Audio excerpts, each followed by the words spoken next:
Multiplication theorem में basically हमारे पास दो टाइप्स के इवेंट हैं, एक डिपेंडेंट और एक इंडिपेंडेंट। डिपेंडेंट इवेंट का मतलब जब किसी एक इवेंट के अकरेंस या नॉन अकरेंस से दूसरे इवेंट को फर्क पड़ रहा हो, उससे उसकी प्रोबेबिलिटी चेंज हो रही हो, तो वो हमारे डिपेंडेंट इवेंट्स हो जाएंगे। और इंडिपेंडेंट का मतलब उसका ऑपोजिट, जब दोनों इवेंट के अकरेंस या नॉन अकरेंस का एक दूसरे को फर्क ना पड़ रहा हो, तो वो हमारे इंडिपेंडेंट इवेंट हो जाएंगे। इसको एक एग्जांपल से समझते हैं। हमारे पास सपोज ये एक बॉक्स है जिसमें 4 रेड बॉल्स हैं और 3 ग्रीन बॉल्स। तो हमने यहाँ से 2 बॉल एट रैंडम निकाली और हमें जानना है कि ये किस कलर की है। सपोज हमें जानना है कि दोनों बॉल्स रेड कलर की हैं, उसकी प्रोबेबिलिटी हमें पता करनी है। तो यहाँ पे 2 केसेस होंगे, एक तो हमने एक बॉल निकाली पहली वाली और उसका कलर नोटिस किया, बाहर रख दिया, फिर दूसरी बॉल निकाली, उसका कलर देखा। या फिर ये भी हो सकता है कि एक बार हमने पहली बॉल निकाली, उसका कलर नोटिस करके फिर बॉक्स में डाल दिया। तो 2 केसेस इस तरह के होते हैं, एक होता है विद रिप्लेसमेंट और एक होता है विदाउट रिप्लेसमेंट। तो यहाँ पे एक बार हम देखेंगे विदाउट रिप्लेसमेंट वाला केस और एक बार देखेंगे विद रिप्लेसमेंट। तो अब देखिए आप डिपेंडेंट और इंडिपेंडेंट इवेंट हमारे कैसे चेंज होंगे, यहाँ पे आप अच्छे से देख पाएंगे। Probability of both balls red, हमें ये पता करना है कि जो 2 बॉल्स हमने निकाली वो दोनों रेड हों।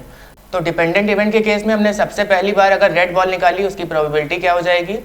टोटल यहाँ पे हमारे पास 4 रेड बॉल्स हैं अपॉन टोटल बॉल्स कितनी है हमारे पास 7, 4/7 हो जाएगी पहली बार रेड बॉल निकालने की प्रोबेबिलिटी। उसके बाद क्योंकि ये विदाउट रिप्लेसमेंट है, तो हमने जो पहली बॉल निकाली है उसको बाहर ही रखा है, बॉक्स में वापस नहीं डाला, तो इस वजह से अंदर एक बॉल कम हो गई।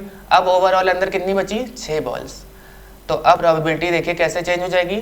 एक बॉल ऑलरेडी हम निकाल चुके हैं रेड वाली, तो अब यहाँ पे 3/6 हो जाएगा दूसरे रेड बॉल की प्रोबेबिलिटी। ऑलराइट, अब इसी तरह इंडिपेंडेंट में क्या होता है, विद रिप्लेसमेंट, यानी हमने पहली बॉल रेड निकाली, उसको फिर वापस डाल दिया। तो पहली बार रेड बॉल निकालने की प्रोबेबिलिटी 4/7 और फिर वो बॉल वापस हमने डाल दिया, तो फिर से पूरी टोटल 7 बॉल्स हो गई अंदर। तो दूसरी बार 4/7 फिर से हो जाएगी रेड बॉल निकालने की प्रोबेबिलिटी। तो इस तरह से यहाँ पे आंसर में डिफरेंस आ जाएगा डिपेंडेंट और इंडिपेंडेंट इवेंट के केस में। आई होप आपको ये एग्जाम्पल समझ में आया होगा। चलिए कुछ एग्जाम्पल्स और देखते हैं, कुछ क्वेश्चंस ट्राई करते हैं। क्वेश्चंस को स्टार्ट करने से पहले चलिए पहले कुछ फॉर्मूलेज डिस्कस कर लेते हैं। कंडीशनल प्रोबेबिलिटी में आपने ऑलरेडी देखा है, probability of A by B क्या होता है, probability of A intersection B upon probability of B. इसी को थोड़ा सा और इनहेंस करेंगे, probability of A intersection B क्या हो जाएगा, probability of B into probability of A when B has already occurred. या फिर एक और केस हो सकता है इसमें, probability of B by A क्या होता है, probability of A intersection B upon probability of A. तो यहाँ से भी probability of A intersection B क्या हो जाएगा, probability of A into probability of B when A has already happened. तो इसको थोड़ा ध्यान से समझिएगा, यहाँ पे हमारी डिपेंडेंट इवेंट की बात हो रही है। ये हमारा फॉर्मूला जो भी है वो डिपेंडेंट इवेंट्स के लिए है। Probability of A intersection B का मतलब probability of both A and B. इसको कई बार पी ए बी भी लिखते हैं, जैसा अभी हमने ऊपर लिखा था बोथ रेड बॉल्स के लिए PRR लिखा था, वैसे ही ये ए बी भी लिख सकते हैं। और इसका क्या हो जाएगा probability of B into probability of A when B has already occurred. ये विदाउट रिप्लेसमेंट वाला केस आपको याद है, अभी हमने थोड़ी देर पहले डिस्कस किया था। एक बार प्रोबेबिलिटी ऑफ बी निकालेंगे और जब प्रोबेबिलिटी ऑफ ए निकालेंगे तो ये ध्यान में रखेंगे कि बी ऑलरेडी हैपेंड हो चुका है, तो यहाँ पे केस हमारा बदल जाएगा। ये तो बात हो गई डिपेंडेंट इवेंट की। सेम इसी तरह दूसरा वाला जो फॉर्मूला है हमारा, उसमें क्या है, probability of A into probability of B when A has already occurred. तो ये 2 फॉर्मूले हमारे याद रखने हमें डिपेंडेंट इवेंट के लिए। और फिर हम देखते हैं इंडिपेंडेंट इवेंट्स। अब इंडिपेंडेंट इवेंट में दोनों के अकरेंस या नॉन अकरेंस का दूसरे पे फर्क नहीं पड़ता है, तो प्रोबेबिलिटी ऑफ ए बी या फिर probability of A intersection B या probability of both A and B, इसका एक ही मतलब है। तो वो फॉर्मूला इस केस में हमारा क्या हो जाएगा, probability of A into probability of B. यहाँ पे कंडीशनल प्रोबेबिलिटी नहीं लग रही है क्योंकि इंडिपेंडेंट इवेंट्स है हमारे, इसलिए सिंपल ये फॉर्मूला हो जाएगा probability of A into probability of B. पर डिपेंडेंट इवेंट में दूसरा वाला केस हमारा डिपेंडेंट था पहले वाले पे, इसलिए कंडीशनल प्रोबेबिलिटी वाला फॉर्मूला लग रहा है। तो ये कुल मिला के दो फॉर्मूले हमारे इंपॉर्टेंट हैं, एक डिपेंडेंट इवेंट का और एक इंडिपेंडेंट का। चलिए अब क्वेश्चंस ट्राई करते हैं। तो चलिए स्क्रीन पे सबसे पहला क्वेश्चन है हमारा, वो देखते हैं क्या है। अ box contains 9 red balls, 5 blue balls and 6 green balls. Total कितनी हो गई? 9 + 5 + 6 यानी 20 बॉल्स हो गई all over. 3 balls are drawn at random from the box. Find the probability that all will be blue. First part है तीनों ball हमारी blue होनी चाहिए। इस तरह से निकालेंगे इसको, तीनों बार ब्लू बॉल आ रही है यानी यहाँ पे 3 केसेस आ गए एक साथ। तो पहली बार हमने ब्लू बॉल निकाला, उसकी प्रोबेबिलिटी क्या हो जाएगी? 5/20। दूसरी बार एक बॉल क्योंकि ऑलरेडी निकल चुकी है ब्लू वाली, तो 4 अपॉन, अब टोटल अंदर कितनी बची एक निकलने के बाद? 19 इंटू 3/18। तो ये हमारी आ गई 3 ब्लू बॉल्स निकालने की प्रोबेबिलिटी। इसका जो भी आंसर होगा वो कमेंट में आप बताइएगा। इसी तरह दूसरा पार्ट देखते हैं। एटलीस्ट 1 विल बी ग्रीन, कम से कम एक तो ग्रीन होनी चाहिए। तो इसको निकालने का सिंपल तरीका है, एटलीस्ट 1 ग्रीन का मतलब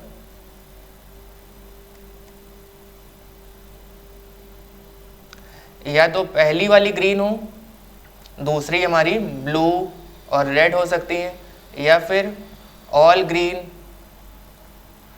या कुछ भी आगे पीछे करके कहीं पे भी 2 बार ग्रीन आ गया। तो इस तरह से कई सारे हमारे केसेस बनेंगे। तो एटलीस्ट 1 ग्रीन निकालना है तो हम क्या कर सकते हैं? 1 माइनस नो ग्रीन बॉल। ये आपने पढ़ा होगा, probability of happening plus non happening 1 के बराबर होता है। तो अगर हम इसको 1 minus probability of no green ball निकालें तो क्या हो जाएगा? तो ये क्या हो जाएगा? 1 माइनस नो ग्रीन का मतलब वो ब्लू और रेड हो सकती हैं बिल्कुल। तो 9 + 5 हमारे पास टोटल 14 ब्लू और रेड बॉल्स हैं मिला के। 14 बॉल्स में से 3 बॉल निकालने का तरीका क्या हो जाएगा? 14C3। और टोटल क्या हो जाएगा? टोटल हमारे पास 20 बॉल्स है, तो 20C3 में से हमने 14C3 निकाला है। ये तो हो गया हमारा नो ग्रीन बॉल का। उसको 1 से सब्ट्रैक्ट कर देंगे तो हमें पता चल जाएगा एटलीस्ट 1 ग्रीन बॉल। इसका जो भी आंसर होगा वो कमेंट में बताइएगा। तो हमारा नेक्स्ट क्वेश्चन है, A speaks truth in 60% of the cases while B in 90% of the cases. तो ए के सच बोलने की प्रोबेबिलिटी क्या है? 60/100। इसको हम 0.6 भी लिख सकते हैं। और बी के सच बोलने की प्रोबेबिलिटी क्या है? 90/100 यानी 0.9। अच्छा, आगे क्या है? In what percentage of the cases are they likely to contradict each other in stating the same fact. किसी एक ही बात पे चर्चा हो रही है, डिबेट हो रही है, और वो कॉन्ट्राडिक्ट कितने केसेस में कर रहे हैं इसकी हमें प्रोबेबिलिटी बतानी। कॉन्ट्राडिक्ट करना मतलब एक दूसरे से आपस में विचारों में मतभेद होना, यानी अगर एक सही बोल रहा है तो एक कुछ गलत बोल रहा होगा, या फिर अगर दूसरा वाला सच बोल रहा है तो पहला वाला गलत बोल रहा होगा। In the cases of contradiction do you think the statement of B will carry more weightage as he speaks truth in more number of the cases than A. अच्छा, इन्होंने पूछा है क्योंकि बी ज़्यादा सच बोल रहा है केसेस में, 90% केसेस में सच बोल रहा है, तो क्या ज़रूरी है कि वो कॉन्ट्राडिक्शन में भी वही हमारा जीत रहा हो? तो ये अभी हम देखते हैं पहले। कॉन्ट्राडिक्शन का मतलब या तो ए झूठ बोल रहा होगा और बी सच बोल रहा होगा, या फिर ए सच बोल रहा होगा और बी झूठ बोल रहा होगा। ये इंडिपेंडेंट इवेंट है हमारे, बिल्कुल दूसरे का प्रोबेबिलिटी का असर पहले वाले पे नहीं पड़ रहा है, ये हमारे इंडिपेंडेंट इवेंट है। तो ए झूठ बोल रहा है, इसकी प्रोबेबिलिटी हम कैसे निकालेंगे? यहाँ तो सच बोलने की प्रोबेबिलिटी गिवन है, तो सिंपल सी बात है, PA0 क्या हो जाएगा? 1 माइनस PA, यानी PA क्या है हमारा? 0.6। 1 माइनस 0.6 का मतलब 0.4। इसी तरह B के झूठ बोलने की प्रोबेबिलिटी भी हमें पता चल जाएगी, 1 माइनस 0.9 यानी 0.1। तो ये दोनों के झूठ बोलने की प्रोबेबिलिटी है और ये दोनों के सच बोलने की। तो कॉन्ट्राडिक्ट कर रहे हैं तो हमने बताया एक सच बोल रहा है एक झूठ बोल रहा है, या फिर एक झूठ बोल रहा है दूसरा सच बोल रहा है। A0 का मतलब ए झूठ बोल रहा है, तो 0.4 इंटू बी सच बोल रहा है 0.9। अब यहाँ पे ए सच बोल रहा है 0.6, लेकिन बी ने कॉन्ट्राडिक्ट किया है तो झूठ बोला होगा 0.1। ये हो जाएगा हमारा 0.36 प्लस 0.06 यानी 0.42, दैट इज 42% आ गया हमारा प्रोबेबिलिटी, या 42% ऑफ द केसेस में ये कॉन्ट्राडिक्ट करेंगे एक दूसरे को। तो इसी क्वेश्चन में इन्होंने आगे पूछा है क्या statement of B will carry more weight as he speaks truth in more number of cases. भाई बी जो है वो 90% ऑफ द केसेस में सच बोल रहा है, तो क्या ये ज़रूरी है कि उसकी स्टेटमेंट का वेटेज ज़्यादा होगा कॉन्ट्रडिक्शन में? तो वो हम कैसे पता करेंगे? जब भी बी ने सच बोला है और ए ने झूठ बोला है, तो ऐसे हमारे पास कितने परसेंटेज बन रहे हैं? 36%। और जब ए ने सच बोला है, बी ने झूठ बोला है, जब यहाँ पे कॉन्ट्रडिक्शन हो रहा है तो केवल 6% केसेस में ए सच हो रहा है, मतलब ए की स्टेटमेंट का ज़्यादा वेटेज है केवल 6%, और यहाँ पे बी की स्टेटमेंट का वेटेज है 36%। तो दोनों में से ज़्यादा कौन सा हुआ? ये वाला, बी की कॉन्ट्रडिक्शन ज़्यादा हो रही है, यानी बी अपनी बात को ज़्यादा अच्छे तरीके से ठहरा पा रहा है। तो 36% हमारा, क्योंकि कॉन्ट्रडिक्शन में बी का योगदान है, तो इसलिए B will carry more weight. तो हमारा नेक्स्ट क्वेश्चन है, 2 cards are drawn without replacement from a well shuffled pack of 52 cards. Find the probability that one is a spade and the other is queen of red colour. अच्छा, एक card हमारा spade का होना चाहिए और दूसरा red colour वाला queen का कार्ड होना चाहिए। टोटल कार्ड्स हमारे पास 52 होते हैं। अगर आपने कार्ड्स प्ले किया हो या देखा हो, उसमें टोटल हमारे पास 4 टाइप के सूट्स होते हैं। कौन कौन से? Heart, diamond, club and spade. तो क्योंकि 4 अलग अलग सूट हैं तो एक एक के पास 13 कार्ड्स होंगे, यानी स्पेड के हमारे पास 13 कार्ड्स आ गए। और फिर उसके बाद है क्वीन ऑफ रेड कलर। तो टोटल क्वीन्स हमारे पास 4 होती हैं, 2 होती हैं रेड कलर की और 2 होती हैं ब्लैक कलर्स की। तो यहाँ पे हमें प्रोबेबिलिटी निकालनी है that one is spade and other is queen of red colour. अच्छा, 52 कार्ड्स में से 2 कार्ड हम किस तरीके से निकाल सकते हैं? कॉम्बिनेशन लगा के 52C2 के तरीके से। और हमें बताना है एक कार्ड स्पेड हो और दूसरा क्वीन हो रेड कलर का। एक कार्ड स्पेड का मतलब 13 में से ही तो चुने जाएंगे, 13 में से हमें एक कार्ड चाहिए स्पेड का, और फिर दूसरा क्या है? क्वीन हो रेड कलर की। तो क्वीन हमारे पास टोटल 4 होती हैं, 2 रेड की और 2 ब्लैक की। तो हमें रेड वाली क्वीन चाहिए, तो यहाँ पे प्रोबेबिलिटी क्या हो जाएगी उसकी? 2C1, यानी 2 क्वीन कार्ड्स में से जो रेड के हैं उनमें से हमें एक चाहिए। तो इसको सॉल्व कर लेंगे तो हमारे पास प्रोबेबिलिटी का आंसर आ जाएगा। 13C1 का मतलब 13 इंटू 2C1 का मतलब 2 हो गया, अपॉन 52C2 मतलब 52 इंटू 51 अपॉन 2 इंटू 1। इसको सॉल्व कर लीजिए और आंसर कमेंट में बताइए इसका भी। तो हमारा अगला क्वेश्चन है, एक डाई को हमने 3 बार टॉस किया। Find the probability of getting an odd number at least once. कम से कम एक बार ऑड नंबर आना चाहिए। डाई में टोटल हमारे पास क्या क्या होते हैं? 1 2 3 4 5 6। तो इन्होंने पूछा है कम से कम एक बार हमारा ऑड नंबर आना चाहिए। टोटल हमारे पास यहाँ पे पेयर्स बनेंगे तो 3 नंबर्स होंगे। सपोज पहले डाई पे हमारे पास 2 आ गया, दूसरे पे 1, तीसरे पे 5, इस तरह से कॉम्बिनेशन होंगे अलग अलग। और इन्होंने पूछा है कि एक बार तो कम से कम ऑड नंबर आना ही चाहिए, भले फिर 2 बार आए या 3 बार आए वो भी चलेगा, लेकिन कम से कम एक बार ऑड नंबर आना चाहिए। तो पॉसिबल आउटकम सबसे पहले क्या क्या सैम्पल स्पेसेस हो जाएंगी यहाँ पे, क्योंकि 3 बार हमने डाई को रोल किया है। एक बार रोल करते हैं तो 6 आउटकम्स आते हैं, 3 बार करेंगे तो 6 इंटू 6 इंटू 6, यानी 216 equally likely outcomes. Equally likely outcomes का मतलब सबकी प्रोबेबिलिटी सेम होगी, अकरेंस की प्रोबेबिलिटी सबकी सेम होगी। तो इन्होंने पूछा है getting an odd number at least once. तो ये निकालना थोड़ा मुश्किल हो जाएगा क्योंकि 216 केसेस हैं। तो अगर हम क्यों ना ऐसा करें कि 1 माइनस नो ऑड नंबर, ऐसी प्रोबेबिलिटी निकाल लें, यानी एक भी बार ऑड नंबर नहीं आया है, ऐसी प्रोबेबिलिटी हम ऐसे केसेस अगर निकाल लें वो ज़्यादा इजी पड़ेंगे। तो इवेंट ए हम मान लेंगे यहाँ पे no odd number on any die. किसी भी एक डाई पे ऑड नंबर आया ही नहीं है, उसकी प्रोबेबिलिटी निकाल लें, फिर 1 से उसको सब्ट्रैक्ट कर देंगे। तो ऐसे केसेस हमारे पास क्या क्या हो जाएंगे? तीनों पे इवन नंबर आएगा, जाहिर सी बात है ऑड नहीं आ रहा है तो तीनों पे इवन आएगा। तो क्या क्या केस हो सकते हैं, 2, 2, 2,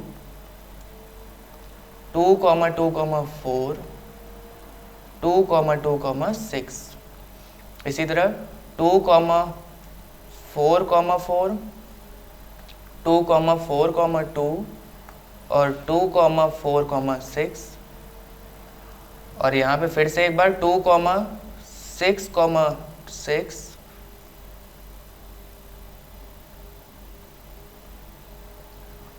2, 6, 4 भी हो सकता है और 2, 6, 2 भी हो सकता है।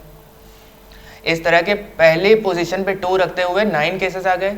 इसी तरह पहली पोजीशन पे 4 रखेंगे, 4, 2, 2, इस तरह करते हुए हमारे पास यहाँ पे भी 9 केसेस आ जाएंगे। और ठीक इसी तरह पहली पोजीशन पे एक बार 6 रखिए, तब भी हमारे पास 9 केसेस ओवरऑल आ जाएंगे। तो इस तरह से 9 + 9 + 9 यानी 27 केसेस आ गए हमारे। कब? जब एक भी बार ऑड नंबर नहीं आ रहा है डाइस पे। तो इसकी प्रोबेबिलिटी हम निकालेंगे, 27/216 हो जाएगी प्रोबेबिलिटी ऑफ इवेंट ए।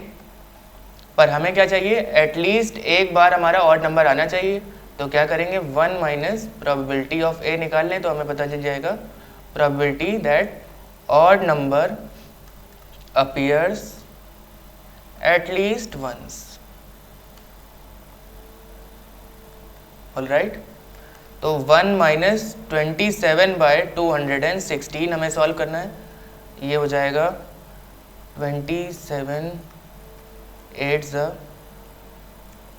216 होता है, ये पूरा पूरा जाएगा एक ही बार में, यानी 1 - 1/8 दैट इज 7/8 हमारी प्रोबेबिलिटी हो जाएगी कि ऑड नंबर आ रहा है एटलीस्ट वंस।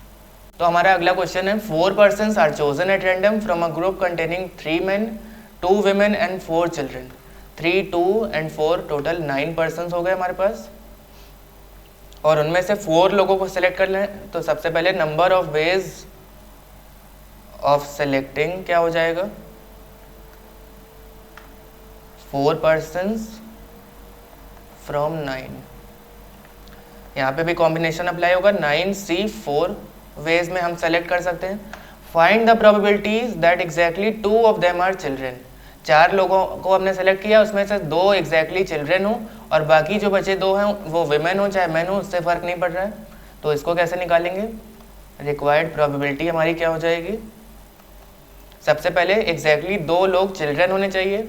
तो चिल्ड्रेन टोटल हमारे पास 4 हैं, 4 में से 2 लोग को सेलेक्ट करने की प्रोबेबिलिटी 4C2 इनटू, अभी ख़त्म नहीं होती बात, 2 बचे हैं और उनको हम मैन या वेमेन किसी में से भी ले सकते हैं।